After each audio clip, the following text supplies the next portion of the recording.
Good afternoon. Welcome to this, our 8th iteration of the InterAgency Brown-Bag Lecture Series, co-sponsored by the Simons Center, which is part of the Command and General Staff College Foundation and the Command and General Staff School. I'm Rod Cox, and I work at the Simons Center as part of the foundation. I want to bring to your attention a couple things that are on the tables about the room. Our next brown bag, there's a flyer there. We're going to talk about, Mr. Tom Gray talk about the domain of space and the impacts that it affords us in the national security arena. And then there's the latest edition, the purple colored magazine there of our interagency journal. You're welcome to take those copies with you. I want to thank our sponsor, First Command Financial Services, for providing the water, but then also providing the underwriting for this activity. We couldn't do these speeches without them, so thank you very much. Today's presentation is a unique opportunity. It's an opportunity to talk directly with two ambassadors and to seek their learned advice and get their perspective. Oftentimes, at least those of us in the military or former military, we work in a country, whether it be under combatant command or on an embassy staff, and we hear what the ambassador said they wanted, or we hear guidance from the ambassador, but rarely do we get the opportunity to actually talk to the ambassador and learn from them. That opportunity is here today. Ambassadors Lambertson and Moon have agreed to do that for us. They'll provide their thoughts and expectations of officers working in their country, whether on their staff or as part of the combatant command. And they're going to speak a little bit about the country team, that concept and how that functions as an interagency vehicle within a country. They'll talk about how it could operate, how it should operate, and maybe what they've seen it actually operate as. All to provide unity of effort in the country. Ambassador David Lambertson served as a Foreign Service officer for over 32 years. He was the U.S. Ambassador to Thailand from 1991 to 1995. His overseas assignments include duty in Saigon, Indonesia, Paris at the peace talks, Tokyo, London, Australia, and South Korea. In Washington, D.C., at the State Department headquarters, he served as the Deputy Assistant Secretary of State with responsibility for Southeast Asia. He served on the faculty at Kansas University, at Claremont McKenna College, and here at the Command and General Staff College. He serves on numerous advisory boards, to include several boards at Kansas University and with the Simons Center for the study of interagency cooperation. Ambassador Lambertson has earned numerous awards and honors, to include the State Department's Meritorious, Superior, and Distinguished Honor Awards, as well as he was awarded the U.S. Army's Outstanding Civilian Service Medal. He holds degrees from the University of the Redlands and the Royal College of Defense Studies in London. Ambassador Patrick Moon served as a Foreign Service officer for over 36 years. He was U.S. Ambassador to Bosnia and Herzegovina from 2010 to 2013. Following that assignment, he served from 2013 to 2015 as the civilian deputy to the EUCOM commander, where as the senior civilian in the command, he instituted an interagency program for U.S. ambassadors serving throughout the EUCOM AOR. His other overseas assignments include duty in Croatia, Lebanon, Zaire, and at NATO headquarters.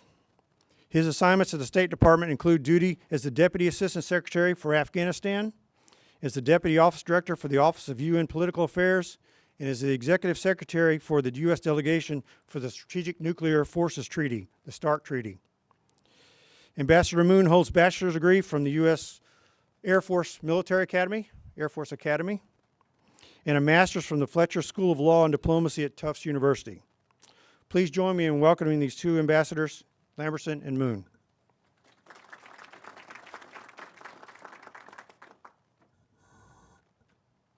Sir.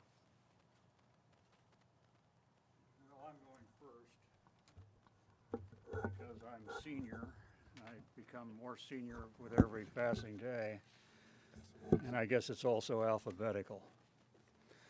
I just have a short burst of wisdom, bromides about the workings of the country team, including the expectations of an ambassador toward people like yourselves who might one day be, or perhaps already have been, members of a country team. How many people here have served in an embassy?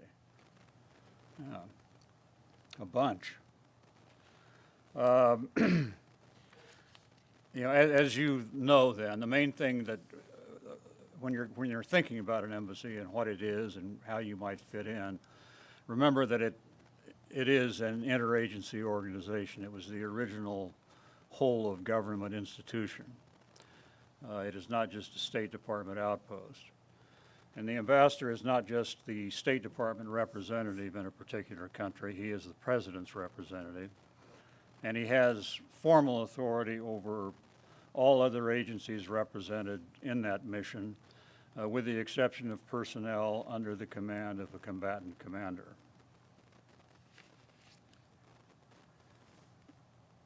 It was once asserted to me, and this may or may not be true upon really close examination, but I thought it was a kind of an interesting trivia comment, that there is no level of government between the ambassador and the president in which an individual has formal interagency authority. That doesn't happen with combatant commanders, and it doesn't happen with cabinet secretaries. In reality, an ambassador's authority is limited in real life. Ambassadors have only a limited voice in the annual performance reports of the heads of their agencies, for example. They have only limited control over the resources of those agencies. They have limited control and perhaps even limited knowledge of the reporting that those agencies do. And so a good ambassador, to be successful, has to assert leadership in an informal way. He has to cultivate relationships of respect and trust among all of the agencies represented in his mission. He needs to demonstrate that he is aware of what all of the agencies are up to and that he values their work. And he also needs to keep communications well-oiled between the embassy and Washington. He needs to have connections with the agencies in Washington that are represented in his mission in the embassy at relatively senior levels. In short, the ambassador has to show his country team that he is worthy of their respect and of his leadership role.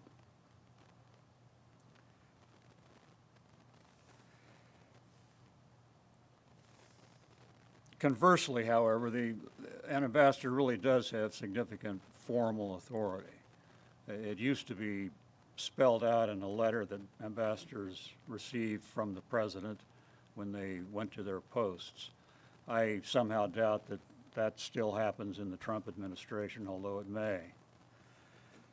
And on occasion, an ambassador has to crack the whip and use that formal authority, and that can mean up to and including firing people and sending them home. That doesn't happen very often, but it can. So that's kind of the country team as looked at from the viewpoint of an ambassador, and what an ambassador, I think, needs to do and the approach that he needs to take if he's going to have a successful operation. From the standpoint of members of the country team, just as the ambassador needs to demonstrate to them that he's worthy of their leadership, they have to show him that they are team players. Keep the ambassador informed of what you're up to if you're a member of a country team. Recognize that he's probably a country expert worth listening to. Don't challenge his authority unless you're prepared to put your career on the line. Show him your readiness to work with other members of the country team, even if you have superior numbers, as the military often does, certainly in small embassies in, say, Africa. Don't throw your weight around. The last time I was on a panel discussion of this general subject, interagency cooperation, someone said, in order to succeed in an interagency context, all you have to know is what you should have learned on the playground when you were 5 years old. Don't be a bully, don't be a pushover, say please and thank you, and that sort of thing. And the same approach will serve you well in an embassy context. You should be aware of differing organizational cultures among the agencies that you're going to be working with in a country team. The State Department, the CIA, the military, and all of the other agencies which might be represented have differing procedures, traditions, habits, priorities. Some of them may seem downright foreign to you, and the solution is simply to get to know them and get them to know you. I think a good member of a country team looks for ways to help out, even if the work is beyond strictly his own area of responsibility. There are times when embassy resources are going to be maxed out, stretched thin, in a time of, say, a natural disaster, or a political crisis, or a presidential visit. And in situations like that, it's incumbent upon every member of the country team to step up and do your share, even if it's not totally within your job description. There's one good example that I often think about. When I was in Thailand, we had a military coup, or a de facto coup, which prompted pro-democracy demonstrations, which led to a military confrontation in the streets in which more than 100 people died in one night.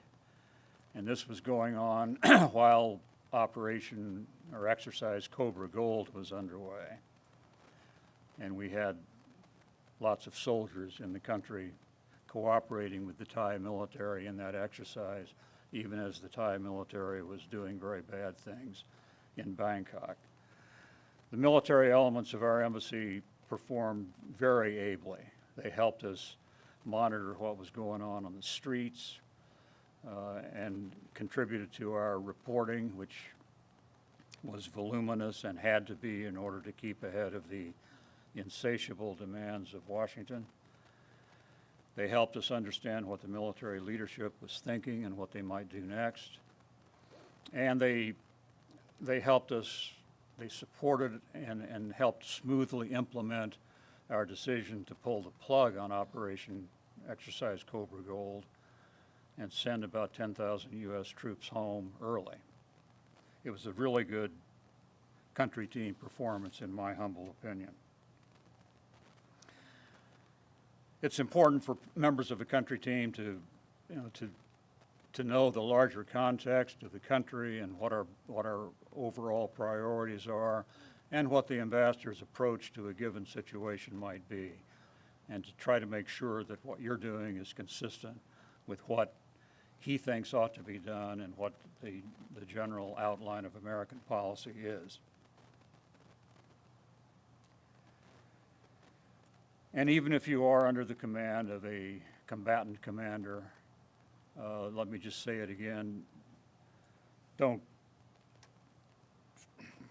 assert your independence too frequently or too often.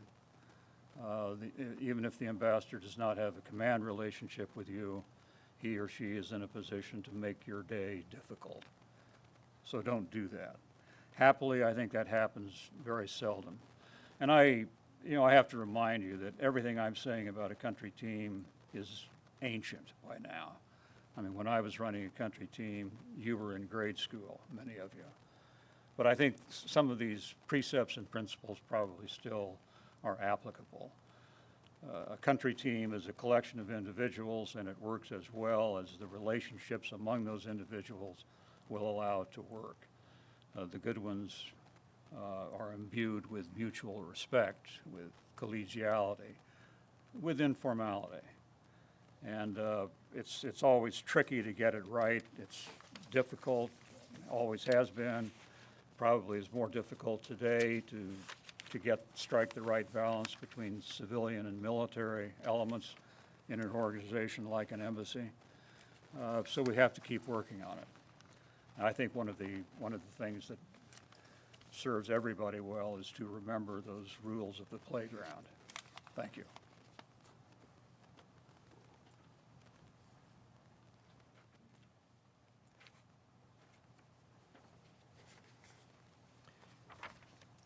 David has very ably described much of the importance of the role of the ambassador and the role of the military in the embassy.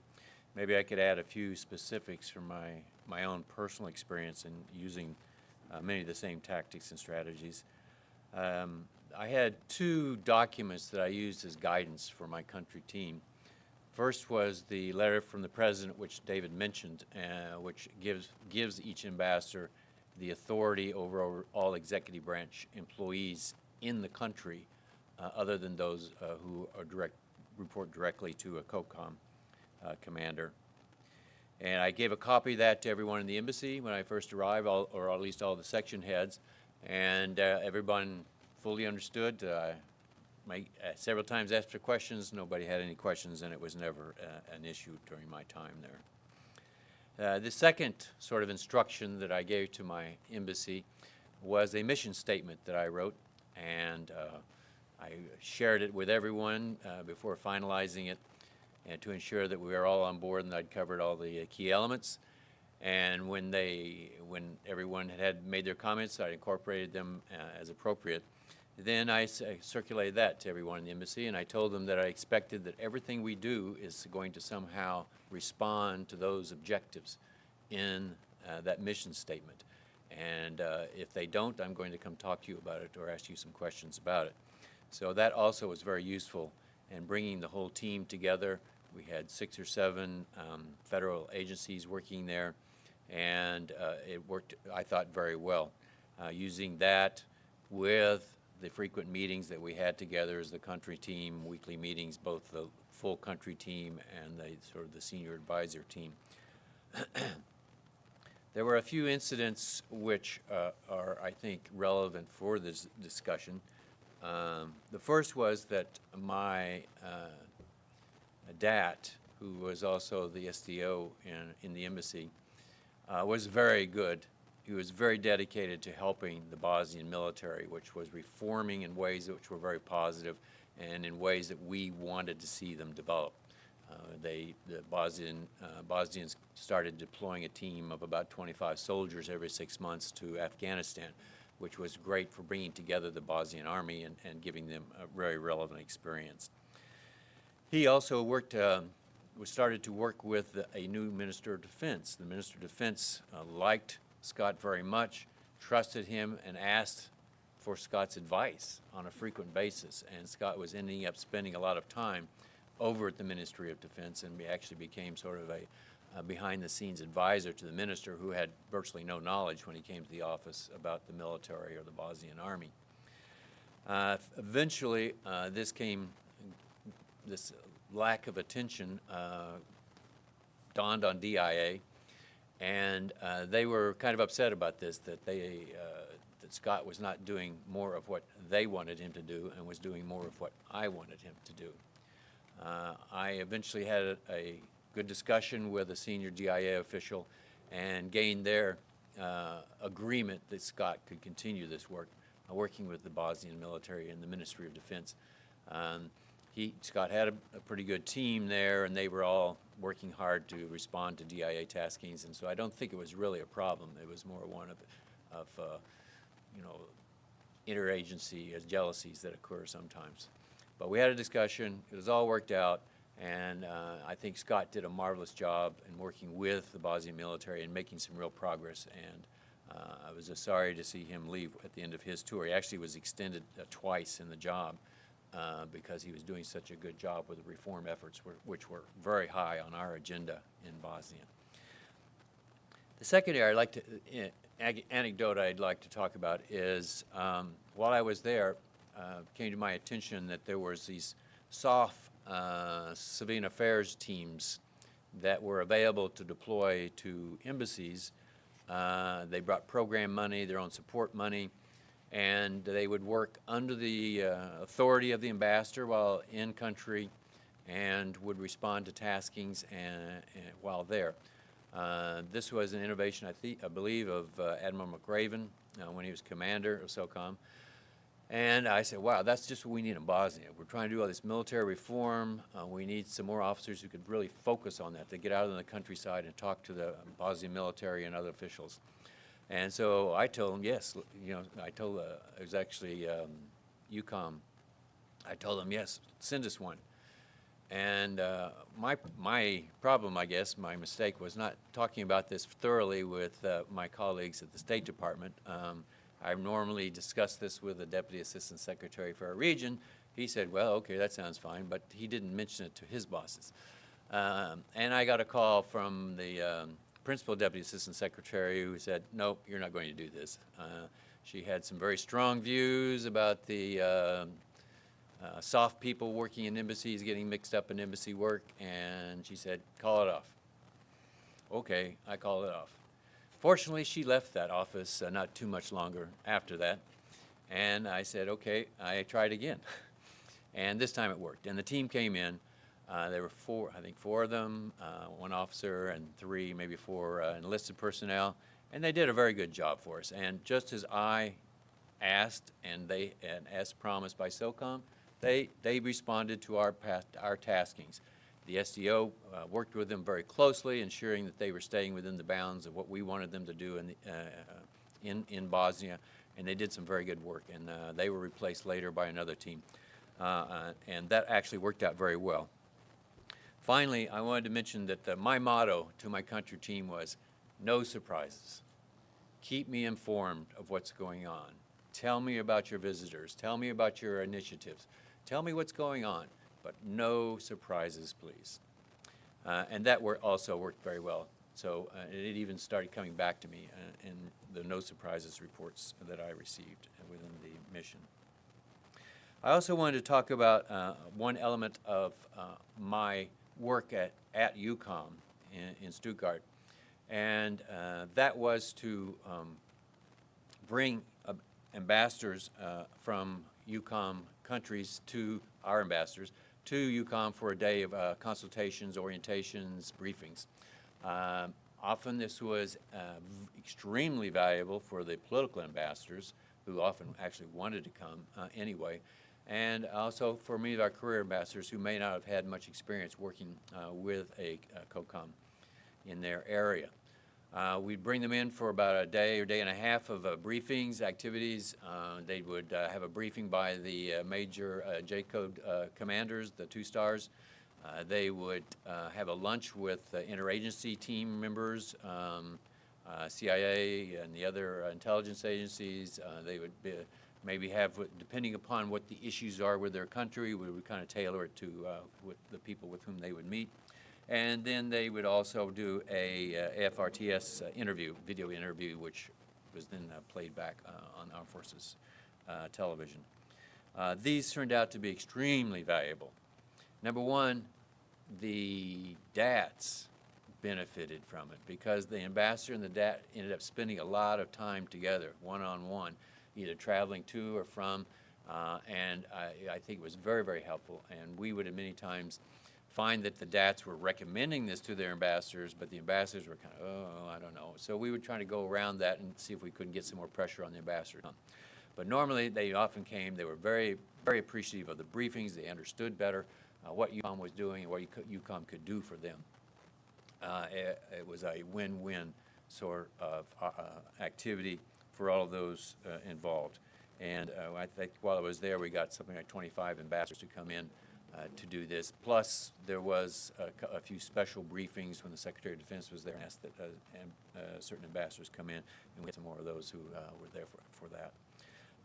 But especially the political ambassadors were just kind of like wide-eyed about these briefings and learning more about what UCOM did, and they were especially appreciative. And they went back to the missions able to do a much better job working with the military through their embassies, and they understood what could not be done from UCOM. So with that, I will cease and let you pose questions. Perhaps some of you who have served in embassies might have some observations that you want to share with us, or if anyone has any further questions, we would certainly welcome them.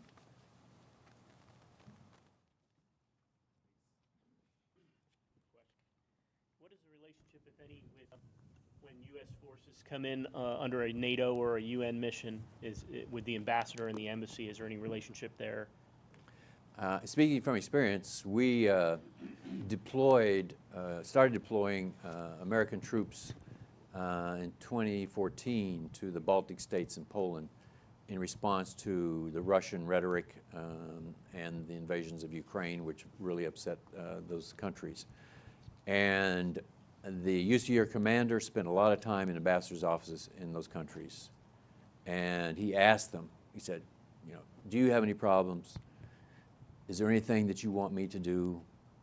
And he would then often bring up issues that he had, perhaps with local officials, government officials.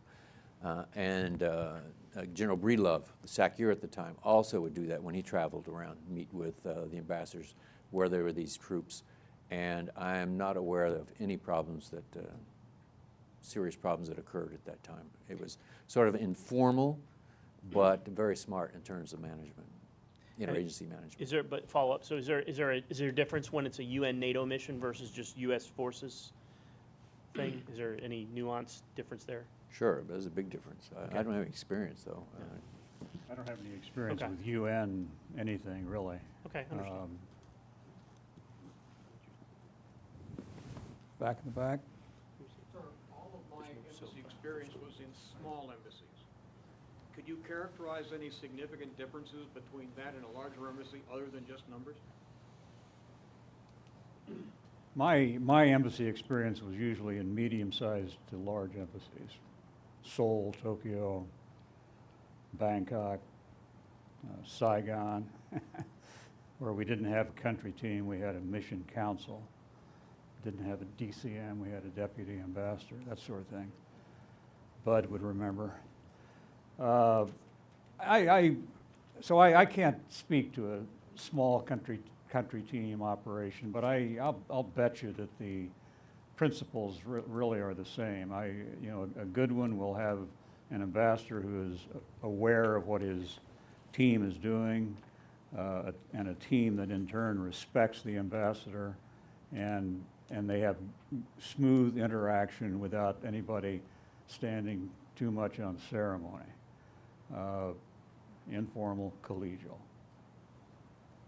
That's what you'd want certainly in I mean, I worked in a small consulate one time, and that's the kind of relationship that we had with each other, and you know, you got to have it in a small organization, just as you do in a bigger one.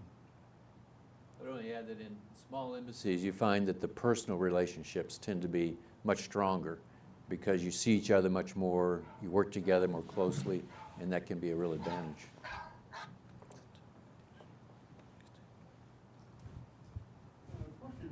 Gentlemen, I would have, with respect to when a mission council or the country team has very strong views on a program or on issues, and the White House perhaps, well, Washington, perhaps cabinet members may have a different view. How do you go about resolving that?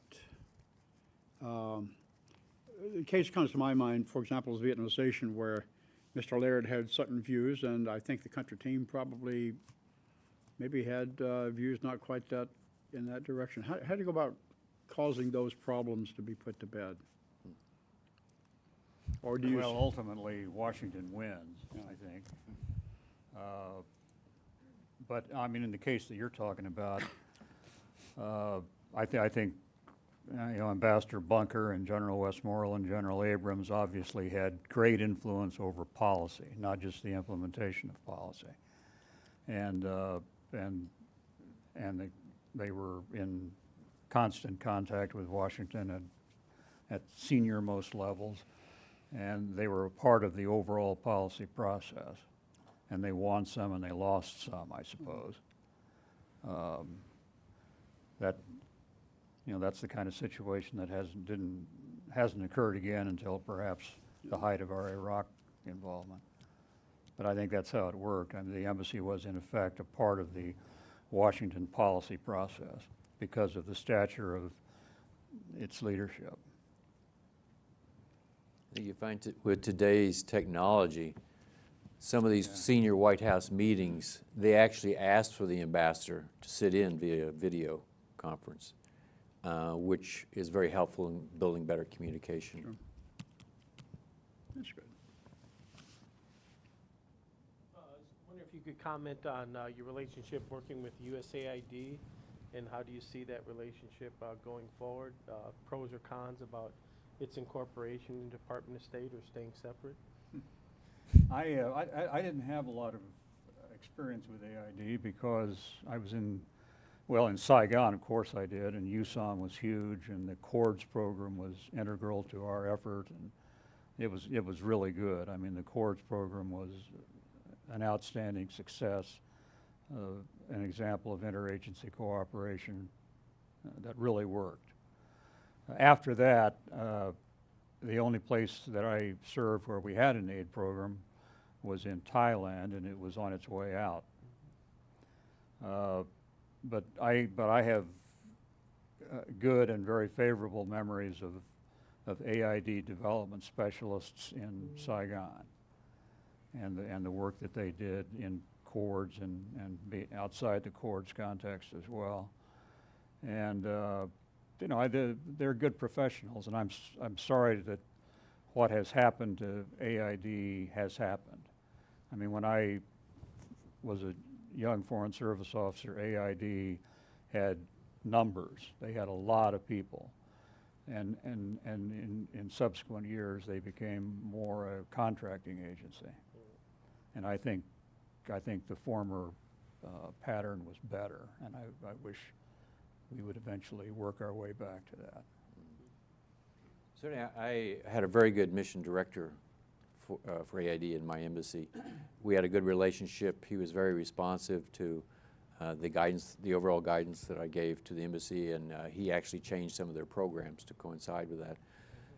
But I always very impressed with AID personnel, very dedicated people, and our local employees who worked in the AID mission were extremely dedicated because they knew what the U.S. could do for their fellow Bosnian citizens. We had a sort of unusual situation, though, because the assistance funds for Bosnia and other Yugoslav states were actually administered by an office in the State Department rather than at AID. And you know, I liked that because I had more control over it that way. And they were very responsive. They actually increased some of our funding modestly and in response to some of the things we were doing. So I think that's the biggest complaint if you know, senior state people have is who is AID working for? Are they working for State Department? Are they working for themselves? This was a problem in Afghanistan. AID mission was so large and had so much money that it was virtually impossible for anyone to sort of give them guidance. I know they talked to the ambassador a lot in Kabul, but they were basically doing what they felt was correct and right, and in most cases, this is probably true.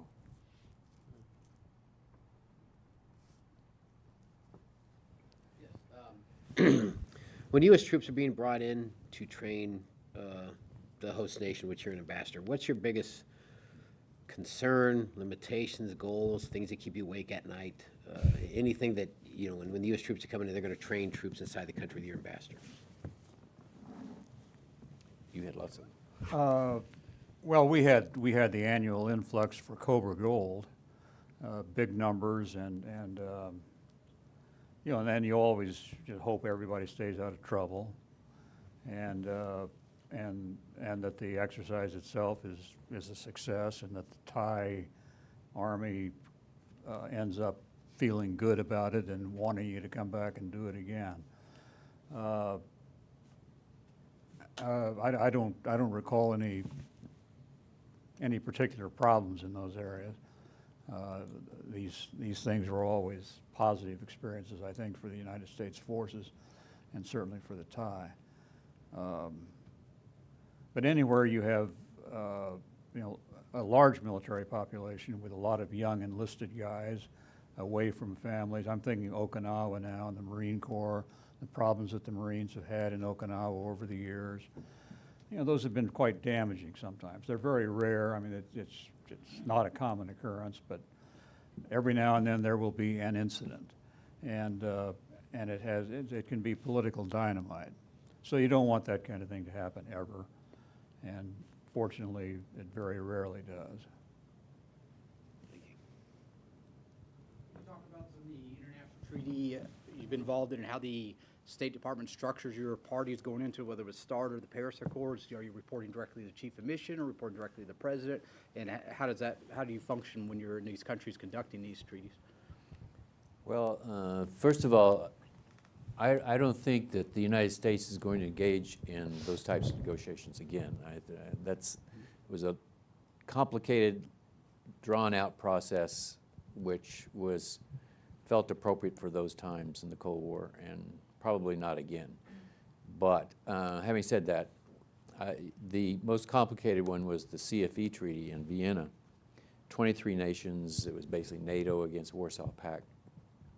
All of our instructions were first negotiated in Washington and then sent to NATO for agreement among all the NATO allies, and then they were finally sent to us to negotiate with the Warsaw Pact countries, which at the time it was 1989, end of 1989, and Warsaw Pact was falling apart, so they were all going in different directions.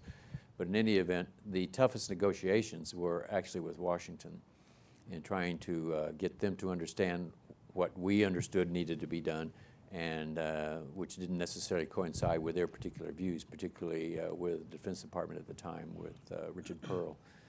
So that was the hardest. NATO was sometimes challenging as well, but once NATO approved the instructions, the good thing was that all the NATO delegations supported them. And I was always amazed sometimes. I knew that, for instance, France may have strongly opposed a particular position at NATO, but were overruled. They eventually joined a consensus, and then to hear them speak out strongly for a position which they didn't, I know they didn't agree with, was remarkable. But it's just an interagency process going back and forth between the capital and the delegation.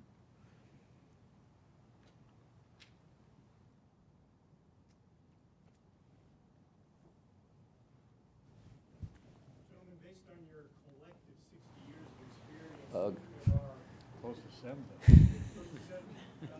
our current ambassador corps and country teams, what's your greatest worry for them? What's the greatest challenge they face right now?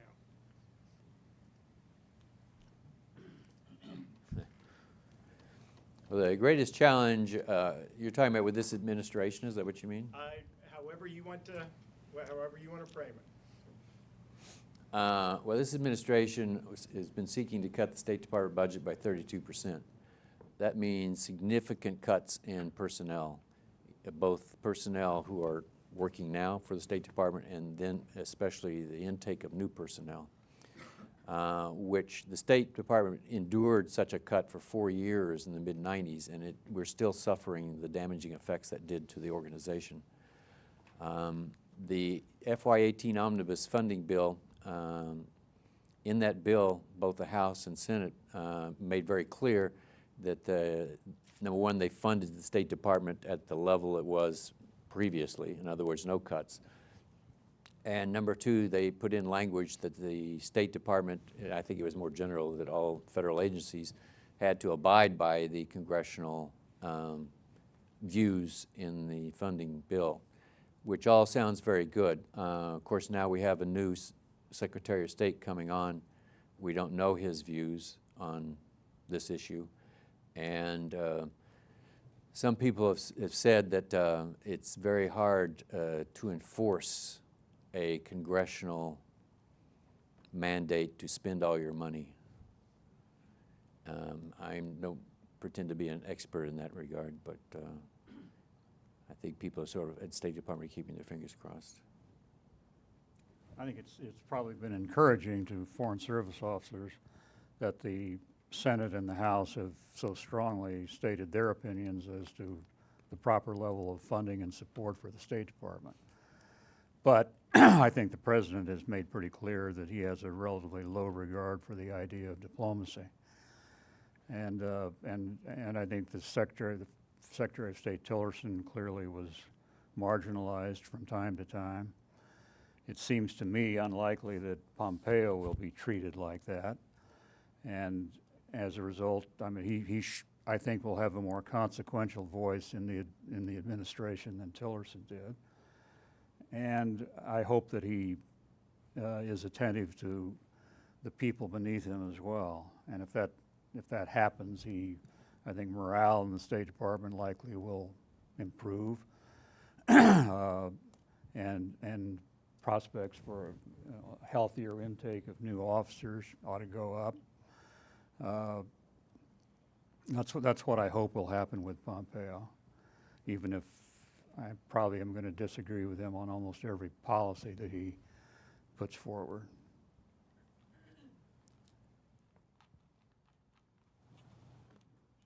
Given the security cooperation programs that are occurring, such as Pacific Pathways or Atlantic Resolve, what are some expectations that the embassy or the ambassador has with the military planners and leaders who are executing these exercises? As far as coordination or planning? You're talking about for exercises? As an example. Or is there any? Well, I would look at the example of the European Reassurance Initiative was the name of the program for northeastern NATO countries, and the activities they conduct, which are exercises and training programs on an almost constant basis in 4 different countries. And it's very similar to what we discussed before about having U.S. military personnel in country under a COCOM flag. And you know, you want to ensure that they are not going to get in trouble, that they're doing their mission as made clear in all the directives, and that they are providing the positive impacts on the country's own military forces. They often have social events together, which is very positive, but as long as they keep it within the bounds of good behavior, it's not going to be a problem for the ambassador. And the 2 years I was at UCOM, I never heard of any real significant events that were of concern.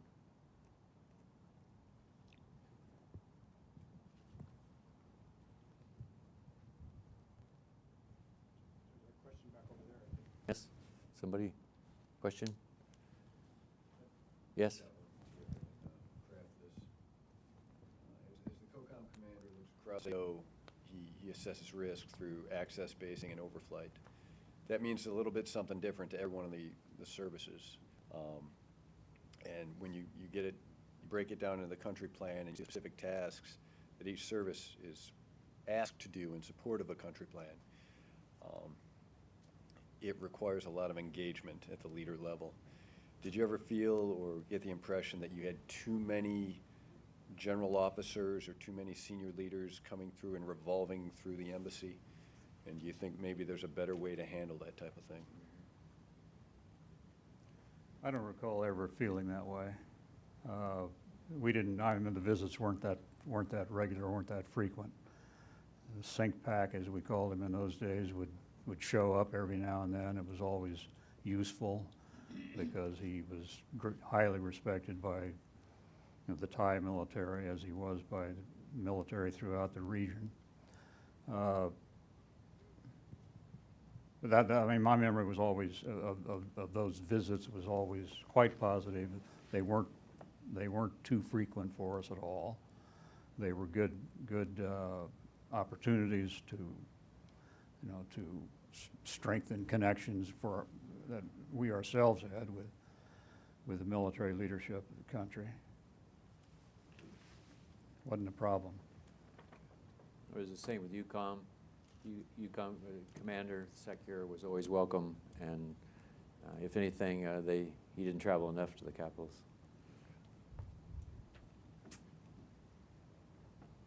Sir? If you still have contact with career ambassadors or appointed ambassadors, do you sense any concern about the vulnerability of America's reputation in the past versus going forward? All I know is what I read in the papers. I personally have concern about that. I mean, I think America's position globally has weakened, not strengthened, in the last in the last year. There are a lot of things I would like to have seen done differently. But, you know, I have not, I live out here. I don't have regular contact with my former colleagues, only a few of whom are still in the business. Pat, you probably have much more. I very much agree with what you said, David, and you must understand that just like in the military, the Foreign Service, we are nonpartisan. We don't get into politics. We follow the instructions from Washington, and it's always been the case in my career. Among Foreign Service officers, you never talk about, are you a Republican, are you a Democrat, you know, what do you think about this and that? It's just, it doesn't happen. Truly nonpartisan core of people who are very dedicated to serving their country. And sometimes people feel very strongly, they disagree with policy, and they resign. That happened, for instance, over our policies against Yugoslavia in the early 90s. Some people felt that the U.S. was not intervening and not saving people's lives, which was true, but they resigned, and so that happens. You can't be upset with people for that. They stood up and they said, "I can't do this anymore," and I quit.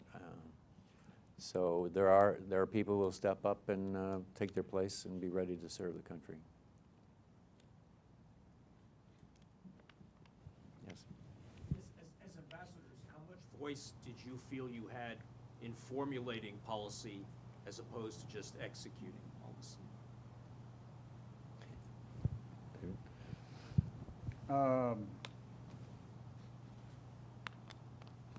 Well, no, I mean, I had a realistic appreciation of how policy was made in Washington, and I think I had you know, a more direct role in policy making in my last Washington job as Deputy Assistant Secretary than I did after I got out to Bangkok. You know, there wasn't a period of great policy flux. There weren't new issues that were coming up. It was a matter, it seemed to me, in those days of managing situations that unfortunately in some cases had been with us for a long time, like the war in Cambodia that was going on while I was still in Washington, and I spent a lot of my time on that. And then when I got out to Bangkok, that was still kind of part of my portfolio. But it was, from the Bangkok perspective, more a matter of kind of managing the implementation of it rather than making the policy. And I think that's kind of the way it often divides up between an embassy and the home office. I would say from my experience in Bosnia, it was probably perhaps a little unique in that I didn't have much guidance in Washington because people were focused on other issues, Arab Spring and other things. And my unwritten guidance was, you know, don't let the war start again. And so I succeeded. But basically, the embassy was providing the basis of policy for U.S. policy for Bosnia because people in Washington just weren't focused on it. And generally, it worked out okay. Other places, it's much different, depending on the politics, the issues, and even the personalities of the people involved. So it could vary a lot.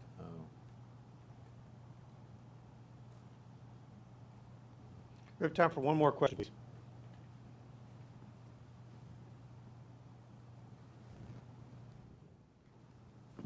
Did you have a question? I'll ask one quick one. Please. Masters, you know, as a college here, we teach, you know, 1,200 officers a year. We have a short block that we cover State Department. As ambassadors, what would you want every military officer to know about embassy, State Department in our instruction? Well, some of what you've heard today, I mean, the State Department, as Pat said, is composed of a professional corps of officers that are just as dedicated and just as professional in what they do as the military is in its area of expertise. You know, you should know that and respect that. And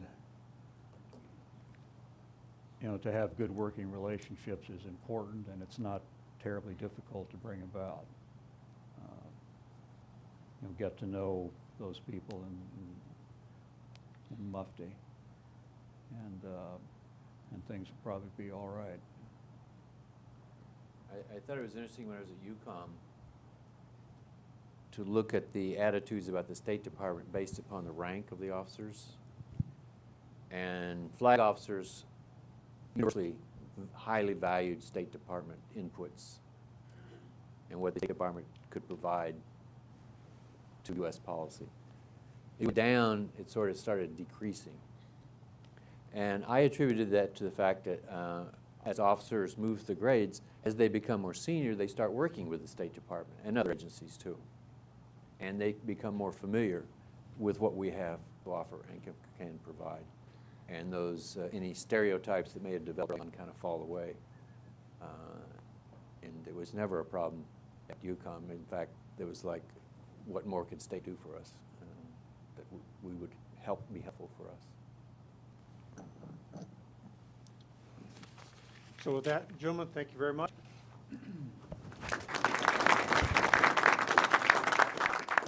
Just in closing, I'll remind you that our next brown bag presentation on topic of the domain of space and its national security challenges and issues will be 8 May right here, same time, 12:30, 1:30 in Arnold Conference Room. We hope